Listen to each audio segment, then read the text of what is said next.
What's up guys, it's Ella and today we are going to be doing my June reading wrap up. So in June I read 8 books and 1 novella, and I would say it was a pretty good reading month. I found a few books, I read a few physical books, but mostly I read on my iPad. So let's just get into it and talk about what I read this month. Any noises you hear are my dog on my bed. The first book I read in the month of June is Something Wilder by Christina Lauren. I gave this book 4 to 5 stars, even though for a while throughout the book it was looking like it was going to be a 3-star. This book was weird.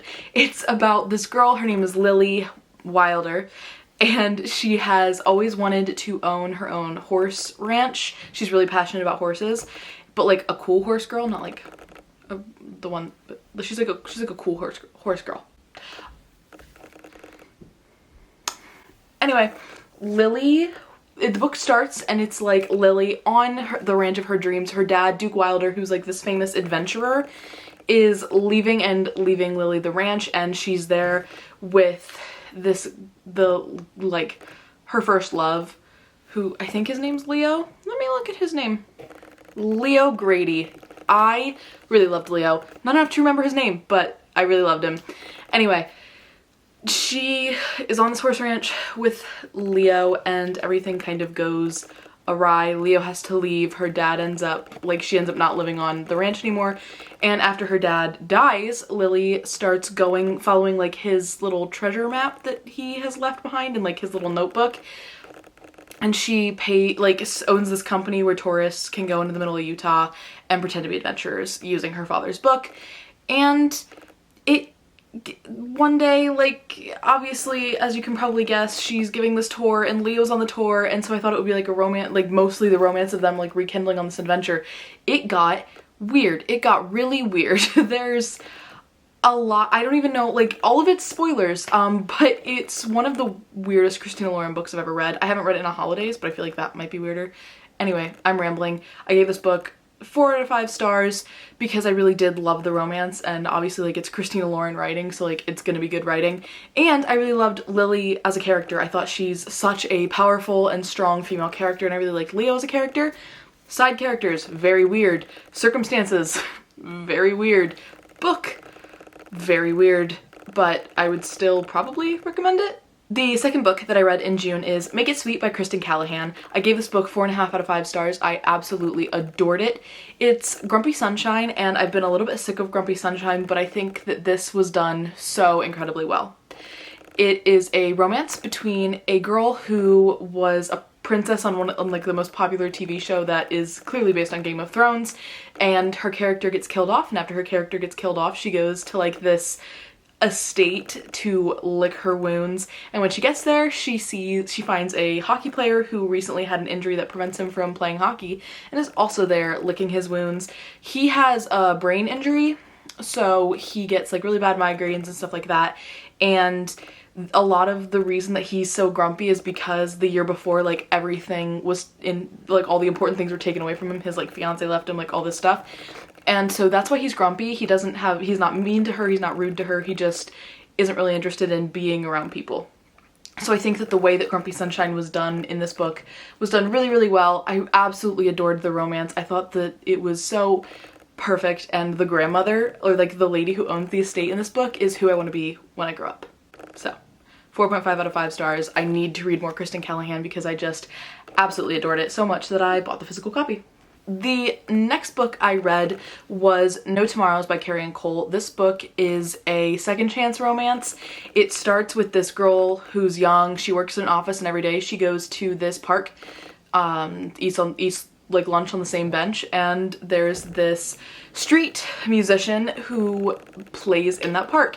And they meet, they fall in love, something happens, they reunite, and he's famous, and it's a whole thing. I gave this book 3 stars. I was incredibly disappointed by this book, and I've heard so many people, it's like one of their favorites. They say it's so like sweet and so emotional, and like it is a very emotional story. However, I thought that the way the characters acted, especially in the first part, was very, very, very juvenile, very childish. The hero was too like territorial and like too just, I'm not like other guys. Like, he was very much, I'm not like other guys. He, you know, she would try to get him to like buy an apartment or move into an apartment with her, and he's like, no, like, you know, the streets are my home, whatever. Like, I don't know, I just couldn't stand, I found him pretty intolerable. So he was the main reason. And she also like ditched her whole life for this homeless guy. I don't know. I thought it was an interesting concept. I see where people will say it's emotional. Definitely wasn't for me. And this is my second Carrie and Cole book, and both of them they're like almost there. Like, I almost like them, but I don't like them. So I don't know if I will be reading any more of her writing. The next book, everybody and their mother and their brother and their cousin read this month, and that is Every Summer After by Carly Fortune.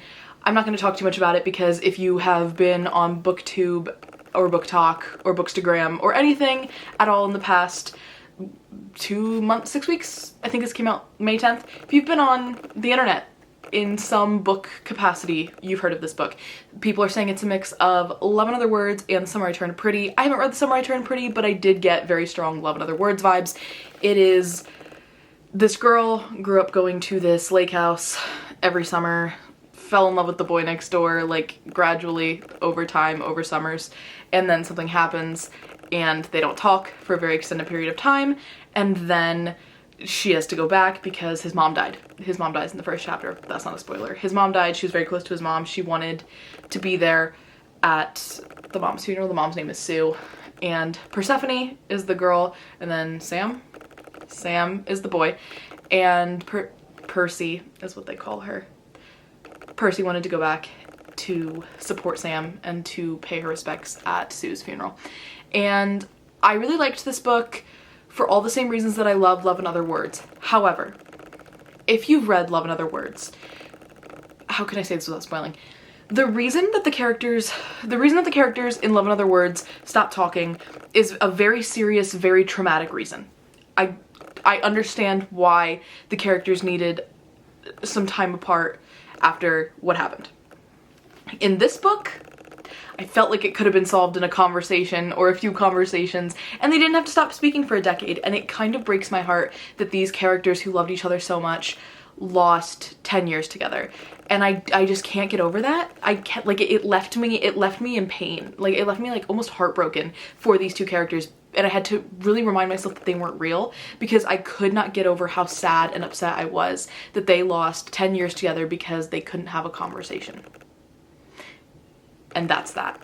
The next book was actually a really surprising 4.5-star read, and that is Set on You by Amy Leah. This book is about a mid-sized fitness Instagram influencer falling in love with a very handsome, beautiful, amazing firefighter. And they start out, they meet at the gym, and they just like immediately irritate each other. He like intentionally like gets in her way when she's trying to do lunges and like things like that. Like, it's very, she finds it very irritating, but the reader can tell that he's like flirting. And then they end up like her grandmother is getting married to his grandfather, and so they like end up reuniting. But it has a lot of like body image like content in it, not in a negative way, not in a fatphobic or anything like that way, in the way that the main character, Crystal, I'm terrible with names today. Crystal kind of deals with, you know, internet trolls and people who hate on her for her body, but she's super confident in her body. And I just found this book to be very, for someone who is like mid to plus size, I found this book to be incredibly empowering and hopeful, I guess. I don't know. I really liked this book. Strongly recommend. I think this is a new release. I think this also came out in May or June, and I don't see a lot of people talking about it. I found it on Bookstagram, but I don't see a lot of people talking about it, and I strongly recommend. The next book that I read this month was Eleanor and Grey by Brittany C. Cherry. I gave this book 2 stars. Actually, I think I gave this book 3 stars, but now, like, in retrospect, I'm giving it 2 stars. I don't know. I didn't really think that this was a romance book between the hero and the heroine. Hero and heroine, yeah. It was more like a romance book between the hero and his dead wife, which is fine. This was a book with a lot of grief and loss and mourning. And it's, again, like a second chance romance, and I'm reading a bunch of second chance romances right now because I'm kind of into them at the moment. But this one just, I didn't buy it really. I thought I've been wanting to read this for a while, so it was kind of really disappointing. But I just think that obviously you can be in love with, you know, someone who has passed, and you can still have like a future with someone else that you love. Totally get that. I don't think that by the end of this book, Grey was in a place to love Eleanor. I think that he probably should have focused more on his daughters and, you know, like that. I don't know. I think that I didn't really see the chemistry there. It was just kind of like, oh, here's a girl from when I was a child, and she used to know me back before I had my heart, you know, broken, and after my wife died after this terrible accident. And I didn't really see why like adult Eleanor and Grey needed to be together. Childhood Eleanor and Grey were soulmates. Adult Eleanor and Grey didn't need to be together. Could have done better. Both of them. After that, I read Survive the Night by Riley Sager, which I gave 3 stars. I read this in one sitting on the plane back from Mexico. I thought the book was very good, but I also thought the book was incredibly predictable. I liked the setting. I've heard a lot of people complain because they're like, it's set in a car. This book is about this girl who her roommate in college was just murdered by this serial killer that's been like going around her campus for the past several years. Her roommate was killed and she is so grief-stricken that she has to go home, but it's set in like the 1980s, 70s, 80s, something like that. So she like there's no like social media or anything, so she has to take like a ride service kind of thing, like through her school like pairs people up who are going in similar directions to home for Thanksgiving and for winter break. She runs into this guy and he offers to drive her home. Obviously, like, they don't really know each other, so the whole thing is like, is he the serial killer? She starts to think like he is because he's acting really suspicious. Like, it's like a whole thing, and I found the ending to be very predictable, and I was so shook with the ending of Lock Every Door by Riley Sager, which is like one of my 2 favorite thrillers of all time, probably my favorite thriller of all time, that I was expecting more even though I had been told not to expect more. I still was, and I was still let down. So that's that one. It's getting kind of dark outside, so I gotta hurry up. The next book that I read is See You Yesterday by Rachel Lynn Solomon. Rachel Lynn Solomon wrote Weather Girl, and I read this in a 12-hour reading, like I stayed up all night, 12-hour reading vlog kind of thing. I gave this book 4 stars. It would have been a 5-star. I really, really enjoyed it. So this book is about a girl who wakes up on her first day of college many times. It's like a Groundhog Day kind of book. So she wakes up on her first day of college, everything goes wrong. She wakes up on what she thinks is her second day of college, and it's her first day of college again. And the only people that are stuck in this sort of time loop are her and this one guy who irritated her on her first day of classes. So these 2 kids, or freshmen in college, are like trying to figure out why they're stuck in this time loop. And I really, really, really, really liked it. The beginning was a little bit slow. I think like this would have been a 5-star read, except it was a little bit too long and there were a lot of slow parts. But there's like one point where they're like, all right, well, we're stuck in this time loop, we're just gonna make the most of every day. And I just pictured like this montage of them doing like all these super fun things because time is no object to them. And so yeah, I really, really, really enjoyed this book. Next, I think I'm going to read the Tonight, Tomorrow, I think it is, by Rachel Lynn Solomon. I'm gonna try to read that in July because I just absolutely love her writing. I also have to read The X Talk, but Rachel Lynn Solomon, I'm yours. The final full-length book that I read in the month of June is The Box in the Woods by Maureen Johnson. This is the 4th book in the Truly Devious series, which is one of the series that got me back into reading after I graduated from high school. I absolutely adored that series, because there's like an original trilogy that is set at this school called Ellingham Academy, and it's for kids who are specifically gifted in one area or specifically interested in studying one thing, and they get to go to this college in Vermont for free. And there was a mystery that happened there in 1936, and this girl, her name is Stevie Bell, she wants to go solve the 1936 mystery. So the first trilogy is 3 books about her solving this one mystery, and when she gets there, people start to go missing and die, and it's I thought it was very, very good, very, very well done. This book is a different mystery that takes place at a summer camp, and I thought that the summer camp aspect, I gave this book 3.5 out of 5 stars. I thought the summer camp aspect could have been played up a bit more, and I thought the ending, while not predictable, was weird. I feel like that was the theme with a lot of books this month. Like, I read a lot of surprisingly strange books this month, and I thought that this was one of them. I was really in the mood for like a YA mystery, YA thriller, and that was what I got. I was thrilled with it, but it was exactly what I wanted to read at the time. But the ending was bizarre.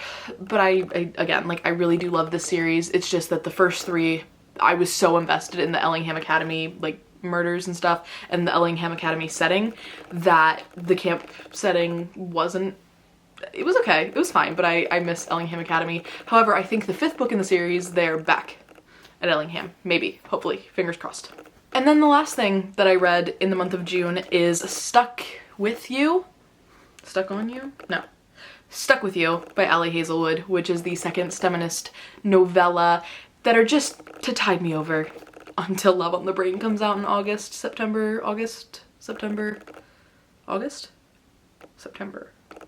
I don't remember. I liked the first STEMinist novella better, but I still gave this one 3 stars. Again, like, I just wanted more. I know that they're novellas. I know that they're supposed to be short. I was not satisfied.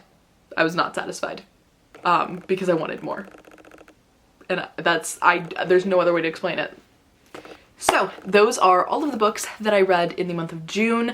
I would say it was a pretty good reading month. I didn't read any 5-star books, but I'm very picky. I'm getting pickier too with the books that I rate 5 stars. But I got a lot of 4 and a lot of 4.5 stars, and I'll consider that a win. Thank you guys so much for watching this video. Please like, comment, and subscribe if you feel so inclined, and I will see you next Wednesday when I am back to talk to you probably about more books. Bye guys.